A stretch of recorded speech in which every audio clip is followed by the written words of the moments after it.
हिसाब करने वाले गरीब पति के सामने क्यों घुटने टेके शहर के सबसे अमीर आदमी ने? आखिर क्यों बड़े बड़े बिजनेसमैन से भी 1 साल के अपॉइंटमेंट के बाद मिलने वाला इंसान घूमता फिरता है फुटपाथ पर? हेलो अम्मी, यहाँ एक बहुत बड़ी गड़बड़ हो गई है।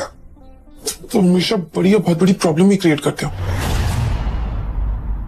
हाँ बोलो, अब क्या हुआ? वो मैं एक्चुअली डैडी जी के साथ एक एंटीक शॉप में आया था, तो यहाँ एक मूर्ति गिर गई और अभी ये लोग पैसे मांग रहे हैं। तो क्या हुआ? तो अभी ये पैसे मांग रहे हैं 30 लाख रुपए। What? 30 lakhs? वो भी एक स्टैचू के लिए? हाँ, मुझे कुछ समझ में नहीं आ रहा है। Gautam, are you serious? तुम घर पर पड़े रहते हो पूरे दिन, मुफ्त की रोटियां तोड़ते हो, उससे भी तुम्हारा पेट नहीं भरता कि तुम अब नई नई प्रॉब्लम्स क्रिएट कर रहे हो मेरे लिए? तुम बताओ कहां से लेकर आऊंगी मैं 30 लाख इतने शॉर्ट नोटिस पर? 30 लाख सुनते ही उसके पैरों तले जमीन खिसक गई थी। गौतम भी अवनी के गुस्से के आगे कुछ नहीं कह पाया। You know what?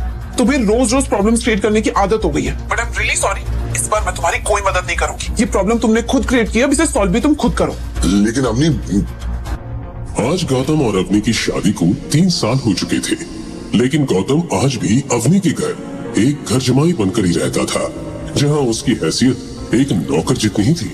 वो नौकरों की तरह कभी सास की साड़ी आयरन करता, तो कभी अवनी की गाड़ी साफ करता। घर की रसोई से लेकर घर की सफाई तक का सारा बोझ उसी के सर पर था। वहीं अवनी कभी कभी अपने पति की ये हालत देखकर बहुत झल्ला जाती थी, क्योंकि घर का पूरा फाइनेंशियल बोझ सिर्फ उसी के सर पर था।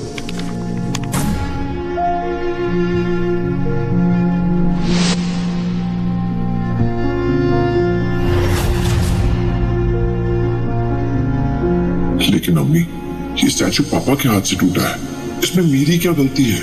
मुझे समझाने का मौका तो दिया होता, बिना मेरी बात सुने फोन काट दिया तुमने।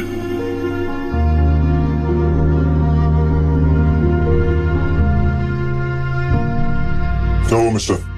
1 घंटा हो गया, लेकिन अभी तक ना पैसे आए और ना तुम्हारी मदद के लिए कोई आदमी। ऊपर से बुढ़ा शॉप से भागने की कोशिश कर रहा था। वो तो अच्छा हुआ गार्ड्स की नजर उन पर पड़ गई, वरना ये तो रफू चक्कर होने का पूरा प्लान बना चुके थे। देखिए मिस्टर, 2 बज रहे हैं। अगर 5 बजे तक तुमने इस एंटीक स्टैचू के पैसे नहीं भरे तो मैं पुलिस को बुला के इस बुढ़े को अंदर करवा दूंगा, और इन बॉडीगार्ड से तुम दोनों की खातिरदारी कर लेंगे। समझ में आई मेरी बात? जी सर, समझ में आई, बस 2 मिनट दीजिए, हम फिगर आउट करते हैं। पापा जी, ये हमें यहाँ पेमेंट किए बिना जाने नहीं देंगे। लेकिन मैं जेल नहीं जाना चाहता, प्लीज तुम कुछ करो ना। तुम मेरे बदले जेल चले जाओ। वैसे भी मेरे परिवार ने 3 साल तक तुम्हें रहने के लिए छत दी है, इतना तो कर सकते हो ना तुम मेरे लिए। डैडी जी, मैं जेल तो चला जाता, पर ये लोग काफी स्ट्रिक्ट है, ऐसे नहीं छोड़ेंगे। आपने देखा नहीं वो मैनेजर कैसे धमकी देके चला गया? तो फिर पैसे दे दो ना इन्हें। 30 लाख देने, मेरी जेब में 30 फूटी कौड़ियां नहीं है। मैं नहीं कमाता, मुझे खर्चे के लिए भी अवनी पैसे देती है। मेरे पास नहीं है, न नौकरी है न पैसे हैं, कैसे चुकाऊंगे? तो तुम अवनी को फोन करो, मैंने उसे फोन किया था, उसने फोन काट दिया बिना सुने। यूजलेस दामाद हो तुम एकदम। अपनी बात मेरे बेटे के सामने रख भी नहीं सकते। तुम उसे कॉल करो, मैं बात करता हूँ।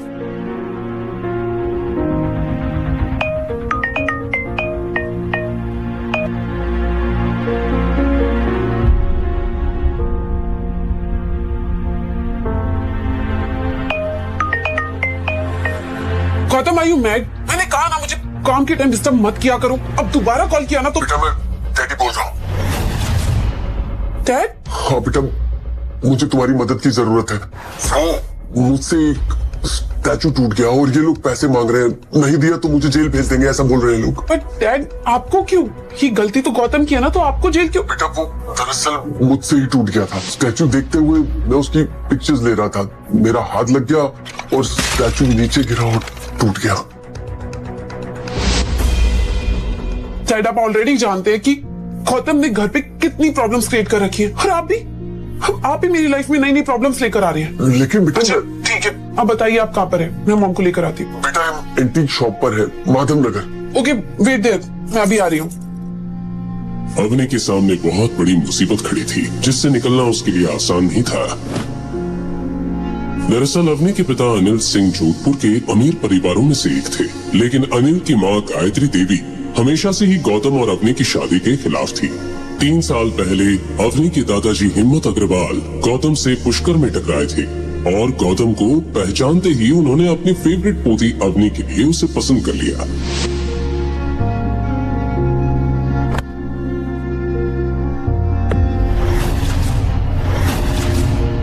अवनी अपने दादाजी से बहुत प्यार करती थी और उनकी किसी भी बात को टाल नहीं सकती थी।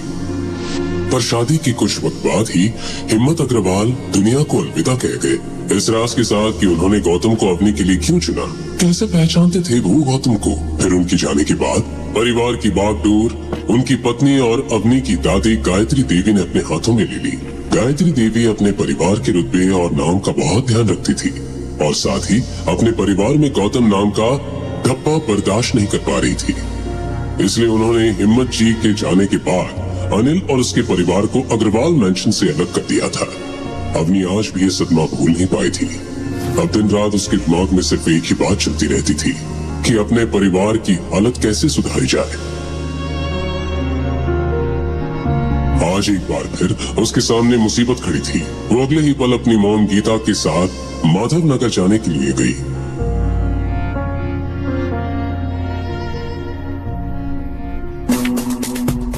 डैड, अब ठीक तो है ना? ये सब हुआ कैसे? अब दोनों इतनी महंगी दुकान में घर क्या रहे थे? वो एक्चुअली हम लोग यहाँ से गुजर रहे थे तो डैडी जी को यहाँ पे ये सब देखने का मन किया, इसलिए हम अंदर आ गए। और फिर एज यूजुअल तुम ये काम भी ढंग से नहीं कर पाए, और अगर इनका स्टैचू देखने का इतना मन था ना तो तुम संभाल लेते ना।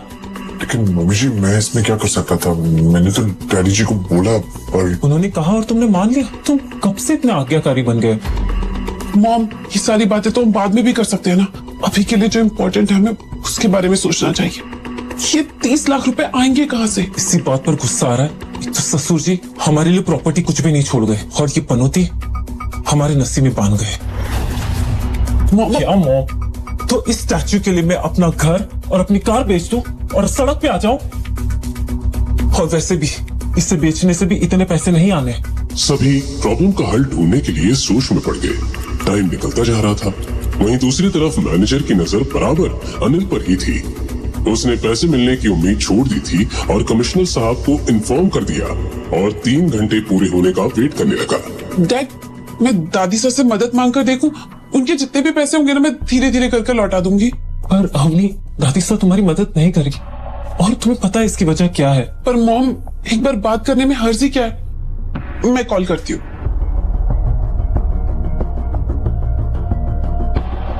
अवनी ने अगले ही पल अपनी दादी गीता देवी को कॉल लगा दिया, पर उसे यही डर सता रहा था कि गीता देवी उसका फोन उठाएगी कि नहीं।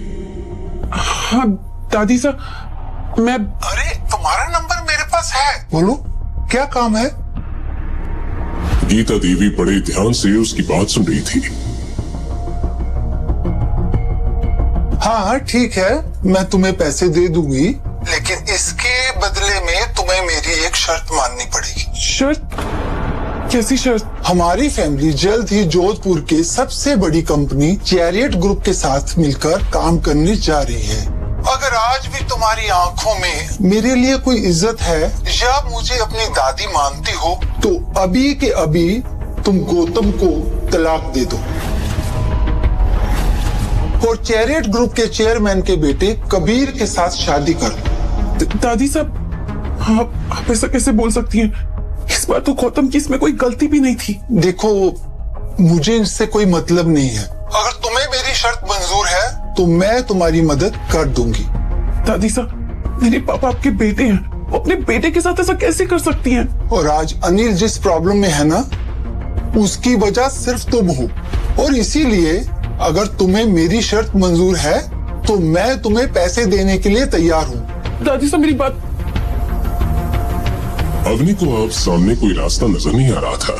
अम्मी प्लीज डोंट वरी, मैं कुछ करता हूँ। अब क्या करोगे तुम? इतनी बड़ी रकम बाहर जाके भीख मांग के लाओगे क्या? अवनी, तुम मेरी बात सुनो। तुम आज ही के आज इस आदमी से तलाक ले लो। ये तेरी लाइफ से आउट, तो फिर दादी साहब हमें अपने घर में एंट्री दे देगी। और वैसे भी कबीर तुम्हारा दोस्त है, वो तुम्हें बहुत अच्छे से जानता है, और आई एम श्योर वो तुम्हारी हेल्प करेगा। और उसके पापा बहुत पैसे वाले हैं, और 30 लाख उनके लिए कुछ भी नहीं है। कम ऑन अवनी, गीता देवी को अब कबीर के सिवा कोई रास्ता नजर नहीं आ रहा था, लेकिन कबीर का एक ऐसा सच था जिसे अवनी अच्छे से जानती थी। दरअसल कबीर चैरिट ग्रुप का वाइस चेयरमैन शेखर आनंद का इकलौता बेटा था, जो बचपन से ही अय्याश था। लड़कियां उसकी कमजोरी थी, इसलिए हर तीसरे चौथे दिन कोई ना कोई नई लड़की उसका शिकार हो जाती थी। यूं तो उसके ऊपर बहुत सारे केस भी हुए, लेकिन शेखर आनंद के रुतबे और पैसे के आगे किसी पुलिस वाले की भी नहीं चली। कबीर ने कई बार अवनी पर भी अपने हाथ आजमाने की कोशिश की थी। वो कॉलेज में भी अवनी के आगे पीछे ही घूमता रहता था, लेकिन अवनी ने कभी उसे घास तक नहीं डाली थी। वहीं दूसरी तरफ गौतम, जो अब तक शांत था, कबीर का नाम सुनते ही गुस्से में आ गया, लेकिन इस वक्त कोई उसकी बात सुनने को तैयार नहीं था। वो तुरंत अपना फोन निकालकर शोरूम से बाहर चला गया। शोरूम के बाहर जाते ही उसने मोबाइल में एक नंबर डायल कर लिया। जैसे जैसे उसे फोन की रिंग सुनाई दे रही थी, वैसे वैसे उसकी धड़कनें तेज होती जा रही थी। मुंशी जी, वहाँ खड़ी होको। घड़ी कम्मा मुंशी जी, कैसे हैं आप? गौतम इस वक्त जिस शख्स से बात कर रहा था वो और कोई नहीं, उसके पापा रघुवेंद्र सिंह राठौड़ के मुंशी कमल स्वरूप थे, जो रंजौड़ की रॉयल फैमिली से बिलोंग करते हैं। गौतम रघुवेंद्र का सबसे छोटा बेटा था, जो असल में रंजौड़ के राजकुमार थे। गौतम अपने पैलेस सुमेर भवन में ही बड़ा हुआ था। ये कहना गलत नहीं होगा कि वो सोने की चम्मच लेकर पैदा हुआ था, लेकिन जैसे जैसे गौतम बड़ा होता गया, उसके दिल में बाहर की दुनिया को जानने पहचानने की दिलचस्पी बढ़ती चली गई। वो हमेशा से अपनी शाही जिंदगी से तंग रहता था, और फिर एक दिन रघुवेंद्र ने उसकी शादी अपने खास दोस्त की बेटी दीपशिका के साथ तय कर दी।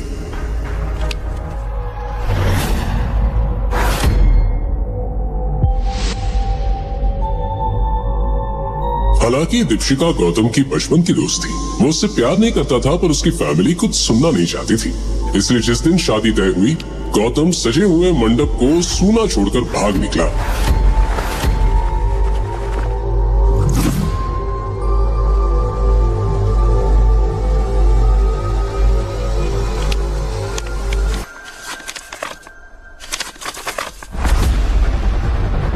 सुमेर भवन में आज ही वो मंडप उसी तरह से सजा हुआ था। मैं तो चौंका हूँ, मस्तारी बहुत याद आ गया है। हुक्म, जब से आप गए हो महल सुना हो गया है। और मुंशी जी, मैं एक मुसीबत में हूँ, आपकी मदद की जरूरत है। हम जानते हैं आप किस मुसीबत में फंसे हो। ये मुंशी तो ये भी जाने हैं कि आप इस वक्त हो कहाँ, किस फैमिली के घर जमाई बनकर रह रहे हो। आपकी सास, ससुर और पत्नी, सबके बारे में इस मुंशी के पास पक्की खबर है। गौतम पिछले 4 साल से अपने परिवार और रंजौर से दूर भाग रहा था, लेकिन उसके पापा उसकी एक चीज पर नजर रखे हुए थे। ठीक है, तो मुझे 30 लाख की सख्त जरूरत है, मुझे जल्द से जल्द चाहिए। ऐसा क्यों कर रहे हो? आप एक राजकुमार होके किसी के घर का काम कर रहे हो, छोटा गंदे बर्तन साफ कर रहे हो। समझ भगवान। मुंशी जी, मुझे इस बारे में कोई बात नहीं करनी है। मैं सिर्फ इतना जानना चाहता हूँ कि आप मेरी मदद करेंगे कि नहीं। हुकुम, 30 लाख तो हम आपको दे देंगे, लेकिन बड़े हुकुम की वही शर्त है। क्या शर्त है? आपको दीपशिका से शादी करनी होगी। मुंशी जी, मेरी शादी हो चुकी है, मैं दीप्ति से कैसे शादी कर सकता हूँ? ये पॉसिबल नहीं है। बड़े हुकुम, आपकी शादी को शादी नहीं मानते। आपका समर भवन से चले जाने के बाद बड़े हुकुम के ऊपर कई सवाल उठे। ये मुंशी अपने मालिक की बात के खिलाफ नहीं जा सकता। पैसों के बदले आपको अपनी पत्नी को तलाक देना होगा और दीपशिका बिटिया से शादी करनी होगी। मना करता उससे पहले ही सामने अवनी का चेहरा घूमने लगा, जो अपनी जान जोखिम में डालकर कबीर जैसे अय्याश लड़के से मदद मांगने जा रही थी। ठीक है मुंशी जी, मुझे मंजूर है, लेकिन मुझे 1 साल का वक्त चाहिए। मैं खुद ही अवनी को छोड़ दूंगा और बड़े हुकुम जिससे चाहते हैं मैं उससे शादी कर लूंगा। जहाँ 4 साल आपका इंतजार किया है, वहाँ 1 साल और सही। बड़े हुकुम भी ये बात सुनकर खुश हो जाएंगे। लेकिन मेरी भी एक कंडीशन है। इस 30 लाख के साथ साथ मुझे एक और चीज चाहिए। मुझे चैरियट ग्रुप चाहिए। Chariot group? लेकिन क्यों? ये सब मैं आपको बाद में समझाऊंगा। हुक्म, आपको शर्त अभी बताना पड़ेगा, क्योंकि ये मुंशी इस वक्त चैरियट ग्रुप के बाहर ही खड़ा है। क्या आप चैरियट ग्रुप के बाहर हैं? हाँ हुक्म, यहाँ तो काम पड़ता ही रहता है। आप यहाँ आ जाइए, तब तक मैं चैरियट खरीदने की डील का प्रोसेस शुरू करता हूँ। ठीक है मुंशी जी, मैं अभी आ रहा हूँ। गौतम मुंशी जी के काम करने के तरीके को जानता था। मुंशी कमल स्वरूप अपनी बोली के धनी थे, जिनके आगे बड़े बड़े लोगों का मुंह बंद हो जाता था। गीता अभी भी अवनी को कबीर के पास जाने को बोल रही थी। जल्दी से पहले चेक ले आता हूँ, तभी मैं अवनी को कबीर के पास जाने से रोक सकता हूँ। अरे भैया रुकिए रुकिए, मैं बताता हूँ। चलिए आगे लीजिए, जल्दी लीजिए। गौतम को देखते ही मुंशी जी की आंखों की कोर गीली हो चुकी थी। भैया रोको रोको रोको रोको।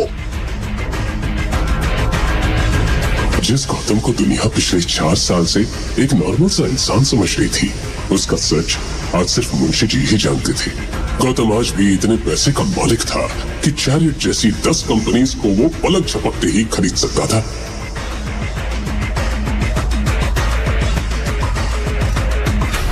मुंशी जी, कंपनी खरीदने की फॉर्मेलिटीज हो गई? आपके फोन आते ही मैंने सारी फॉर्मेलिटीज पूरी कर दी, बस आपके साइन करने की देरी है।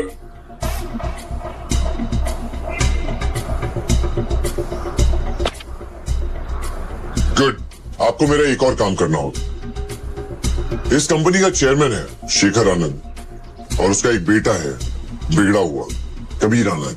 मैंने सुना है शेखर आनंद के इशारे के बिना इस कंपनी में पत्ता तक नहीं हिलता। बिल्कुल सही। नाइस।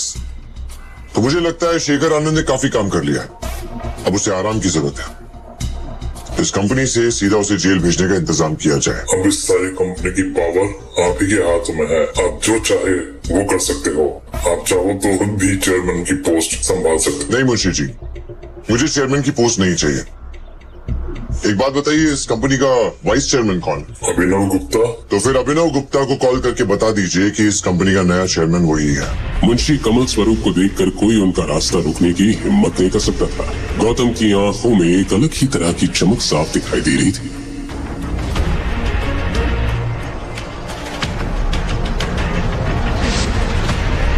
लेकिन वही दूसरी तरफ अवनी की टेंशन बढ़ती जा रही थी। उसके सामने कबीर से मदद मांगने के सिवा कोई रास्ता नहीं था। इधर गौतम और मुंशी जी को ऑफिस के अंदर देखते ही एक 32 साल की औरत ने उन्हें केबिन के बाहर रोक दिया। तुम दोनों अंदर कैसे आ गए, वो भी बिना किसी से पूछे? ये औरत शेखर आनंद की पर्सनल सेक्रेटरी शालिनी थी, जो मुंशी जी की पहचान से वाकिफ नहीं थी। मैं यहाँ के चेयरमैन मिस्टर गुप्ता से मिलने आया हूँ। मिस्टर अभिनव गुप्ता इस कंपनी के वाइस चेयरमैन है और वो तुम जैसे सेल्समैन से बिना अपॉइंटमेंट के नहीं मिलते हैं। तो अब यहाँ से निकलो वरना मैं सिक्योरिटी बुलाऊं। सिक्योरिटी। गौतम के फोन पर अवनी का फोन आने लगा। इससे पहले कि वो फोन उठाकर जवाब देता, उसका मोबाइल लो बैटरी के कारण स्विच ऑफ हो गया। तुम जानती भी हो किससे बात कर रही हो? ये जोधपुर के मुंशी जी, मुझे लेट हो रहा है, गुप्ता जी को बुलाइए प्लीज। हेलो। अभिनव गुप्ता मुंशी जी को अच्छे से जानता था। वो अपने काम छोड़कर तुरंत अपने केबिन से बाहर आ गया। देखो, मैं तुम दोनों को लास्ट वार्निंग दे रही हूँ। मिस कामिनी, ये तरीका है आपका गेट से बात करने का? सॉरी सर, लेकिन शट अप। तुम्हें पता है ना, तुम्हारी इस बदतमीजी की वजह से तुम्हें इस कंपनी से निकाला जा सकता है।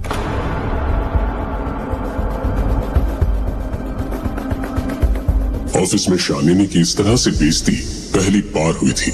उसने शेखर आनंद को फोन पर ये सारी बात बता दी। वहीं दूसरी तरफ गौतम मुंशी जी के साथ ऑफिस की फॉर्मेलिटी पूरी करने में लगा हुआ था। तभी उसकी नजर घड़ी पर चली गई। 4 बज चुके थे। अब उसके पास सिर्फ 2 घंटे रह गए थे। वो जैसे ही डॉक्यूमेंट साइन कर ऑफिस से बाहर जाने लगा, उसे बाहर एक आदमी दिखाई दिया, जिसकी आंखों में गुस्सा भरा था। ये सब यहाँ क्या हो रहा है? पर अभिनव, तुम्हारी इतनी हिम्मत कि तुम अपने आप को चेयरमैन कराने लगे और शालिनी को फायर कर दिया। कमीने, तेरी हिम्मत कैसे हुई? बोल। मैंने मिस्टर अभिनव को ये पावर दी है और आज से वही इस कंपनी के चेयरमैन है। अच्छा, और क्या मैं पूछ सकता हूँ कि आप कौन हो और इस कंपनी के अंदर जबरदस्ती कैसे घुसा है? मुंशी कमल स्वरूप। ये नाम सुनते ही शेखर आनंद के पैरों तले जमीन खिसक गई।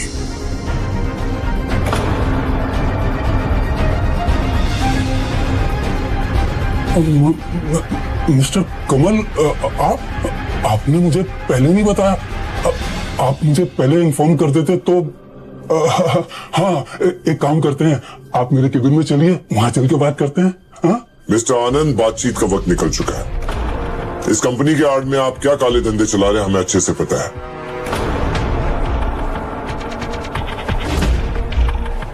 ये लीजिए। गौतम ने उनके हाथ में एक लेटर थमा दिया जिसमें साफ लिखा था कि कंपनी का नया ओनर अब गौतम था।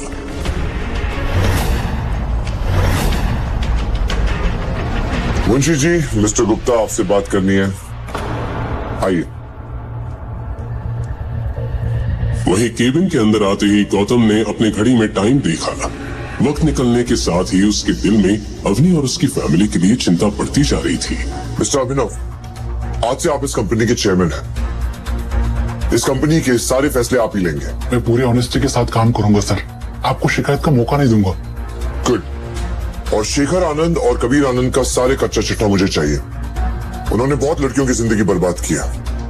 उनके जेल जाने का वक्त आ गया है। आप टेंशन मत लीजिए सर, मेरे पास उनके खिलाफ बहुत सारे सबूत हैं मेरे लॉकर में। मुझे पता था इनके खिलाफ कोई ना कोई आवाज जरूर उठाएगा। मुझे इसी दिन का इंतजार था सर। आज मैं आपको सारे सबूत दे दूंगा सर। नाइस। मुंशी जी, जी हुकुम। मुझे देर हो रही है, मेरा चेक दे दीजिए।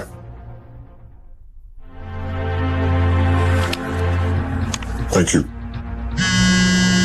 मुंशी जी के फोन पर बाहर खड़े बॉडीगार्ड का कॉल आ गया। फोन उठाते ही मुंशी जी हैरानी से गौतम को देखने लगे। आखिर कैसे सुलझाएगा गौतम ये सारी गुत्थी? क्या होंगे इन सारे सवालों के जवाब?